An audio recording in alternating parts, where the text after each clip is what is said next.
Hoy vamos a hablar de educación. Saben que estos días se está celebrando la selectividad, termina mañana, y también ha habido algunas polémicas en torno a todo este asunto. De ello vamos a hablar con Roberto Marván, que ya le tenemos aquí en los estudios presencialmente. Hola Roberto, ¿qué tal? ¿Cómo estás? Hola Rebeca, ¿qué tal? Muchas gracias por invitarme otra vez. Gracias a ti por estar como siempre con nosotros. Tenemos que ponernos al día de todo el asunto de educación. Sí. Se está celebrando la selectividad y ha habido una polémica porque al parecer, si no me equivoco, el Partido Socialista se ha quejado de que en Madrid una de las preguntas que se introducían pues ponían de ejemplo a una fotografía, la que había que analizar, pues una fotografía del expresidente Aznar, ¿verdad? ¿Qué es lo que ha pasado? Sí, aparecía en el examen de historia, evidentemente, claro, si nos retrotraemos aquí a aquellas elecciones de la victoria de Aznar en el 96 sobre el balcón de Génova celebrándolo, fue en el año 96, pues claro, ya en historia que estudian hoy nuestros estudiantes ya les entra en el examen. A lo mejor a nosotros nos puede parecer como diciendo, ¿qué hace en el examen de historia entrando la victoria? Es justo lo que te iba a decir, porque cuando yo leí la noticia, pensé, cuando yo hice la selectividad, que bueno, tampoco fue tantísimo, pero bueno, igual 10 años. Claro, 12, pero a lo más mejor de ya 10 llevamos años, más justos. Claro, yo pensé, joder, qué raro, a mí no me entraban estas cosas, pero claro, es que igual pues todavía no me entraban cosas más antiguas. Igual nos quedamos en la transición y si acaso los primeros gobiernos de Felipe González. Pues bueno, pues como todo, digamos, eso dice ser preguntado, decidieron los responsables educativos que entrase una pregunta en la que, bueno, se analizaba aquella victoria electoral que históricamente, más allá de siglas y de partidos, nadie duda de su trascendencia, porque después de años y años de gobiernos continuados del socialismo, pues por fin el centro derecha pues pudo desbancar a Felipe González del poder. ¿Qué sucedió? Yo creo que Pilar Alegría, que fue la que digamos que es ministra de Educación, pero a la sazón también portavoz del gobierno, todavía debe tener algún pequeño cargo de conciencia, digo yo, por esta ley educativa que han aprobado entre el PSOE y sus socios de gobierno, en la que han recibido muchas críticas de adoctrinamiento, tanto a los niños como otro tipo de cuestiones que si quieres entramos un poco más de fondo. Entonces, cuando vieron, ante las quejas de algunos en redes sociales, que aparecía en este examen de la EBAU, porque aquí en Madrid la selectividad se llama la EBAU, eso ya que en cada lugar es un mundo, o sea, ya tenemos hasta denominaciones diferentes, EBAU con B, EBAU con V, bueno, aquí es EBAU con V, es prueba de evaluación de acceso a la universidad. Sí. Cuando vieron que aparecía esa foto de Aznar que tú antes comentabas, pues claro, se fue a la cadena SER y dijo, hombre, el PP, que tanto nos ha acusado a nosotros de adoctrinar y demás, y lo primero que hacen es politizar la selectividad. Menudo panorama tenemos aquí.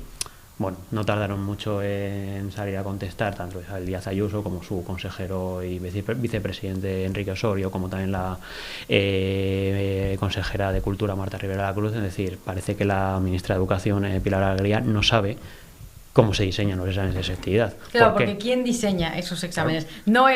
No es el gobierno de Isabel Díaz Ayuso, claro. Obvio. Algunos estudiantes, cuando vieron la foto de Aznar, que por cierto, además, si tú quieres adoctrinar, yo creo que precisamente a lo mejor no eliges una imagen tan del pasado como una victoria del año 96 del Partido Popular, pero bueno, vamos a decir que si tú quieres adoctrinar, a lo mejor busques otro tipo de métodos. Pero no es eso, o sea, lo que Pilar Alegría, que es ministra de la Educación, no sabe es que eso no lo ha elegido ningún miembro del gobierno autonómico, en este caso del gobierno de Díaz Ayuso. Es una comisión de profesores. Y de esa comisión de profesores, que son profesores tanto de universidad como de bachillerato, que eligen en función del temario dispuesto. Sí que es verdad que por comunidades cambia un poco, pero intentan que, digamos, la estructura sea más o menos parecida, que por lo menos en los años no nos desviamos demasiado, el mismo número de preguntas, la puntuación, pero luego, por desgracia, sí que se introducen otro tipo de cambios, aunque intentan, digamos, que no se vaya mucho de Madrid y encontrar cierta homogeneidad que a veces no se logra.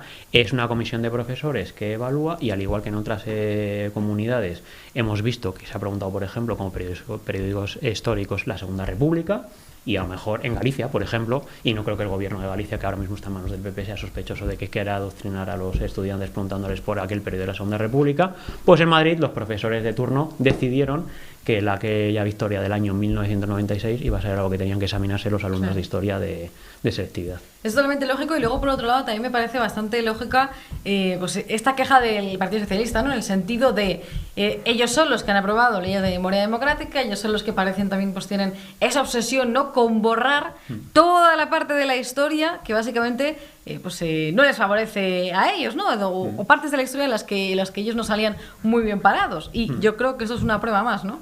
Absolutamente. Estamos hablando de que fruto de la LOMLOE, que se llama, digamos, en su nombre oficial, en su nombre popular, Ley Celaá, que fue la ministra que estaba al frente en aquel momento cuando se empezó a discutir esta ley educativa, y ya no hablemos de otras como la de la memoria democrática que tú me cuentas, Rebeca.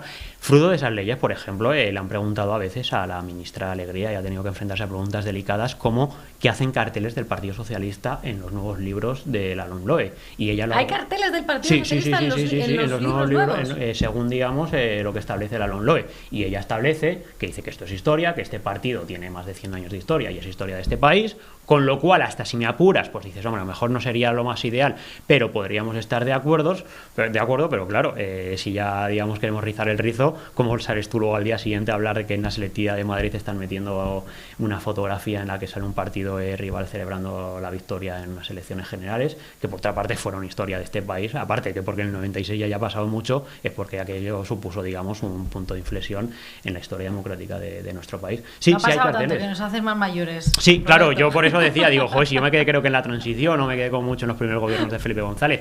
Sí que es verdad, aparte de haber hay carteles, yo cuando te decía al inicio de esta charla, Rebeca, de que a lo mejor creo que tiene Pilar Alegría o algún responsable del ministerio cierta, digamos, cargo de conciencia, es porque la LOMLOE ha sido muy criticada porque creen que se establece cierto adoctrinamiento, ya no tanto, digamos, a nivel del cartel del Partido Socialista que queda en la anécdota, sino, tú bien lo sabes porque estás tratando día a día todos estos temas, ideología woke, transgenerismo, ideología LGTBI, etc., que están también muy presentes en los nuevos currículos, perspectiva de género. Estamos viendo, de hecho, que en las últimas semanas también ha sido noticia que ha habido padres que han denunciado que había incluso contenidos pornográficos, un cómic pornográfico, ¿no? que del que se ha hablado mucho en los últimos días, incluidos en esos libros de texto o en contenidos adicionales, ¿no? que se les daba a los alumnos. ¿Qué es lo grave? Porque a lo mejor en el libro de texto bien sabemos todos que luego las comunidades autónomas tienen su porcentaje, digamos, de decisión. No creo que está ahora mismo al 60-40, creo que el 60 lo elige la comunidad,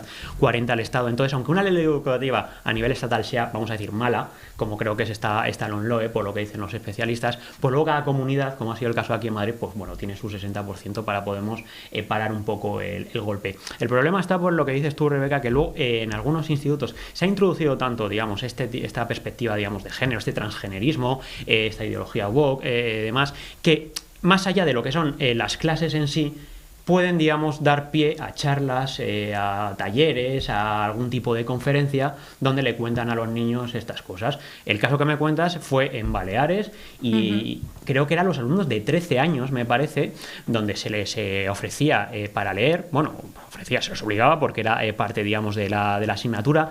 Encima creo que era dentro de la parte de la asignatura de castellano que dices tú, o sea, en qué momento, digamos, han decidido meter un libro que muchos padres entendieron como pornográfico. Yo vi las viñetas y sí aparecían escenas de sexo explícito, donde, digamos, sucedía esto. Esto fue en Mallorca, pero antes de la semana pasada yo recuerdo que hablé con un padre en el País Vasco que denunció en el medio en el que yo escribo, en El Debate, un taller también que le habían dado a su hija o hijo, también de esa edad de 12, 13 años, donde les hablaban de hacer tríos y otro tipo de prácticas sexuales, y él se quejó al colegio. En este caso no era un libro, en este caso era una charla, y les dijo la próxima vez que se fuesen a dar este tipo de charlas en su colegio, él como padre quería que estar avisado previamente, y nos lo dijo así, para que ese día el niño se pondrá malo o tendrá que ir al dentista. Claro, que es lo suyo. Fíjate que yo también vi ese cómic, ¿no? que también es el que ha sido muy polémico en Baleares, y vamos, para que los espectadores lo sepan, si no lo han visto, es que eran dibujos de dos mujeres, dos chicas jóvenes, porque era un cómic lésbico, practicando sexo oral y otro tipo de prácticas sexuales, directamente es lo que salía en los dibujos, o sea, muy explícito, y era para niños de 13 años. Y luego está, pues por ejemplo, esa propuesta que algunos partidos como Vox han planteado del PIN parental, ¿no? Que por qué si se les pide a los padres una autorización para hacer algún tipo de excursiones, ¿no? ¿Por qué no se pide esa autorización también para algún tipo de charlas? Claro, el padre que te aludía anteriormente del País Vasco, él lo que sobre todo, más allá, porque creo que ya, como yo he sobremojado, como que da por perdido, ¿no? Que más allá, digamos, de las asignaturas que se den en el instituto, ese tipo de charlas a las que, digamos, parece ser que se siguen organizando, que cómo es posible que no se les haya avisado antes. Porque Claro. el padre entiende que al ser menor y ser, digamos, tutor legal de esa persona hasta que cumpla la mayoría de edad, sí quiere tener esa última palabra. Lo que pasa es que ahora mismo estamos en un momento muy complejo, porque si a fruto de la ley trans, por ejemplo, estamos viendo cómo hay muchos casos donde ya no se está pidiendo ni la, digamos, autorización correspondiente del padre cuando es menor, ni mucho menos el informe médico, psiquiátrico, psicológico para que alguien decida que quiere iniciar el proceso de un cambio de sexo, algo bastante delicado. Entonces, la respuesta del colegio a la petición del padre de decir, si no soy avisado, el próximo día mi hijo o mi hija, no me acuerdo quién era, tendrá que ir al dentista, le dijeron, pues cuidado con lo que haces porque esto es obligatorio, la asistencia es obligatoria. Entonces, si va a ir al dentista, como tú bien dices, no, tendrás que justificar médicamente que su niño se pierda este tipo de talleres. Madre mía, es que es totalmente pues el adoctrinamiento en las escuelas. Y bueno, lo que decía también era Carmen Campbell, fue quien dijo, los hijos no se... Podemos pensar que los hijos son Claro, de lo que los causó padres. tanta polémica, ¿no? Porque al final dicen, no, los hijos no son de los padres y los hijos son del Estado. Bueno, pues entonces, por esa misma regla, lo que pasa es que al final esto es como un boomerang. Si lo tiras muy fuerte, te vuelve más fuerte aún. Se les ha caído, digamos, el tenderete cuando Pilar Alegría ha dicho que Madrid estaba politizando la selectividad por poner una fotografía de Aznar en los exámenes de la EBAU, que yo me he estado viendo, por cierto, cuando venía, he estado imprimiendo otros, y ya te digo, en Galicia, sin más lejos, por ejemplo, han preguntado sobre la Segunda República, y en Galicia no son sospechosos de que haya un gobierno ahí de la izquierda más radical. Por ejemplo, en Rioja el año pasado recuerdo que también hubo polémica porque se preguntó sobre un texto de Almudena Grandes LGTBI, y este año en la de Valencia, que han sido los que ya directamente se han llevado la palma, si queremos hablar de la anécdota, han puesto como comentario de texto la polémica de los vientres de alquiler en el caso mediático de Ana Obregón con su hija y nieta. Entonces eso ya digamos directamente, pero claro, al final como comentario de esto, pues el estudiante se tiene que enfrentar a él. Claro. A mí personalmente, si ya dado que es una comisión de profesores, creo que hay mogollón de textos en España, desde libros, del autor que más te guste, como para recurrir al caso de Ana Obregón o a un texto de Almudena Grandes sobre, digamos, la cuestión LGTBI. Hay libros desde España, sobre todo una cosa, si algo nos sobra, son libros como estamos viendo hoy en día en la Feria del Libro de Madrid. Pero insistimos, o sea, nadie puede decir que una comunidad, aunque no nos guste, esté politizando, porque es la comisión de profesores que elige ese tipo de examen para que los estudiantes hagan de selectividad de cara a este año. Respecto a la selectividad, hay muchísimo jaleo con todo esto de que haya una prueba distinta en cada comunidad, claro, y desde Madrid, por ejemplo, pues están pidiendo que haya una misma prueba para toda España, ¿no? Son 17 pruebas diferentes, como 17 autonomías tiene España, porque Ceuta y Melilla hacen la de Andalucía. Entonces, con esas 17 pruebas diferentes, cada vez son más voces las que dicen, oye, ¿no sería mejor que hubiese una prueba que fuese totalmente neutra, homogénea, igual en todos los lugares? Sobre todo por una cosa, por el principio de igualdad de oportunidades. Yo pongo el mismo examen en todos los sitios de España y aparte es corregido de la misma manera, porque claro, echa la ley, echa la trampa. Si tú pones un examen más fácil en otro tipo de comunidad, ese alumno está compitiendo con mayor ventaja que en aquel lugar donde le han puesto un examen mucho más difícil. Esta bandera la está enarbolando Madrid, porque es aquí en Madrid, como capital del Estado y por otras muchas causas, es la que, digamos, más universidades tiene, es donde, digamos, la comunidad que más alumnos recibe de otras comunidades, que bien sea porque no tienen una facultad muy cerca, o bien sea porque a lo mejor la carrera que quieren estudiar no la tienen a lo mejor muy tan a mano. Se dan cuenta que los alumnos, y el consejero Enrique Osorio lo ejemplarizó con, por ejemplo, una carrera que está muy de moda, siempre lo ha estado, pero ahora está más con una nota de corte muy alta, que es medicina, por las salidas que tiene y por, digamos, las posibilidades laborales que da. Dijo, al final hay muchos alumnos de Madrid que quieren estudiar medicina, pero no les va a dar la nota de corte porque aquí en Madrid han tenido una selectividad más dura que la que, no dijo nombres, que la que puedan tener los alumnos de otras comunidades. Por tanto, ¿cómo se corregiría esto? Piensan desde el gobierno autonómico, con una selectividad única. Y ahí queda esa propuesta. Isabel Díaz Ayuso, me acuerdo que en mayo, en un desayuno que organizó el debate, volvió a hablar de aquello e invitó a aquellas comunidades, lo que pasa que solo se han adherido a las comunidades que a día de hoy, antes de las elecciones del 28M, porque ahora son más, que estaban en manos del PP, a sumarse a la propuesta de selectividad única. El gobierno central no lo quiere. A Pilar Alegría le preguntaron sobre ello en un acto en Valladolid y dijo, claro, el argumento que da, para mí, el mal político. El PP cuando estuvo en el poder tampoco puso la selectividad única. Claro, porque no lo hayan hecho los anteriores, tú ahora te estás eludiendo tu responsabilidad. Y el secretario de Estado de Universidades dijo que es que el modelo autonómico funciona muy bien. Yo más bien creo, Rebeca, que lo que sucede es que son tantas, digamos, las condenas y las esposas que te tienen puesto tus socios nacionalistas, que lo que menos le gustaría a una RC, a un PNV, a un Bildu, es que tú le digas, señores, el día de mañana en Cataluña y en el País Vasco va a ser una comisión central quien decida las preguntas que se hacen también en vuestras comunidades. Es evidente.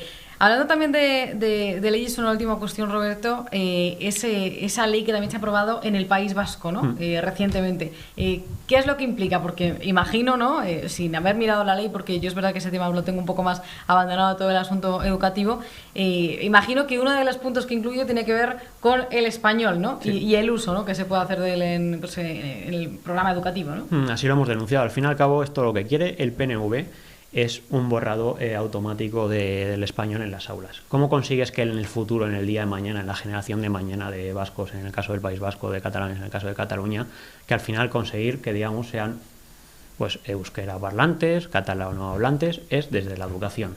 Se han dado cuenta, y esto no es tampoco una novedad, que el español sigue siendo vehicular en la vida social. Cuando decimos que es vehicular, es el idioma más utilizado en las familias en su casa, es el idioma más utilizado cuando vas a comprar al supermercado, sobre todo en las ciudades, es el idioma más utilizado en el día a día, como estamos hablando ahora nosotros en español.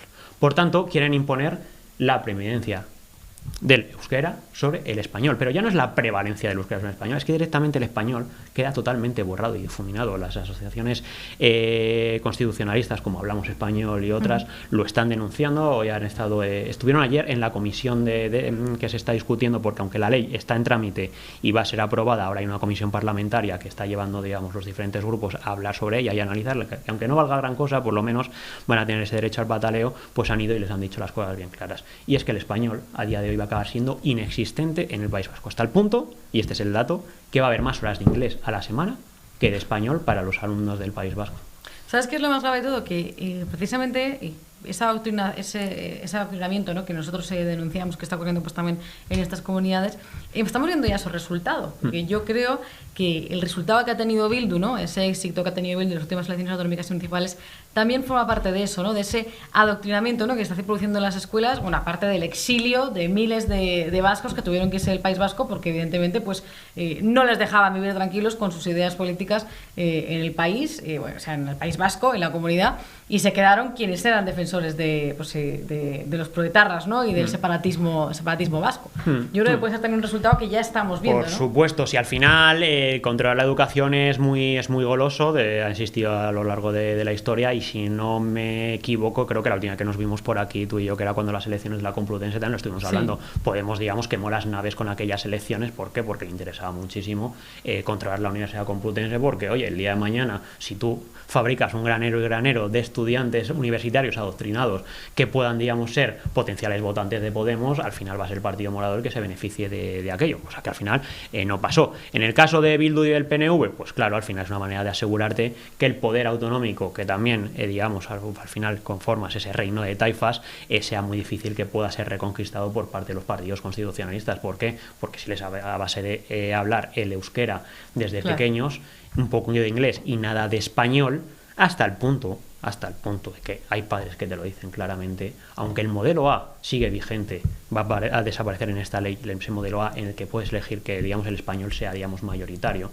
Te lo ofrecen, pero al final no se da. Hay institutos que dicen existe, pero no se da. Y entre bambalinas hay padres que lo te comentan, te dicen que hay que ser racista para decir eso, te dicen, ¿quieres que tu hijo estudie el mismo idioma en el que estudian los negros, los moros y los inmigrantes del País Vasco? ¿Por qué? Porque ellos sí son los que quieren el modelo A, porque ya bastante problema tienen con su, digamos, adaptación a su nuevo, digamos, lugar de acogida con el español, sobre todo los que no son, digamos, de la inmigración latinoamericana o sudamericana, como para encima ponerse a hablar euskera. Entonces, muy aviesamente les dicen a los padres de familias castellano hablantes, ¿quieren que sus hijos estudien y mandarles a la clase donde, digamos, van a estar rodeados de todos esos inmigrantes? Entonces, al final, pues, ante esa tesitura de decir, pues mira, si mi hijo va a estar rodeado, por así decirlo, de la gente que va a tener, digamos, más problemas de adaptación en el entorno escolar, pues al final que elegiremos el modelo que no es el A, que pueda ser el B o el C, donde, digamos, el euskera va a ser predominante y ahí ya no van a tener problemas, hasta el punto de que se van a asegurar los colegios e institutos que incluso en el recreo, los niños fuera de la clase se sigan utilizando las actividades extraescolares en el recreo, también el euskera, no sé yo si bajo, digamos, pena de horas extraescolares, sí, o de copiar 100 veces en la pizarra como nos hacían, español, no volveré español a jugar al fútbol en el patio del recreo diciendo pásamela o gol en vez de como se diga en euskera.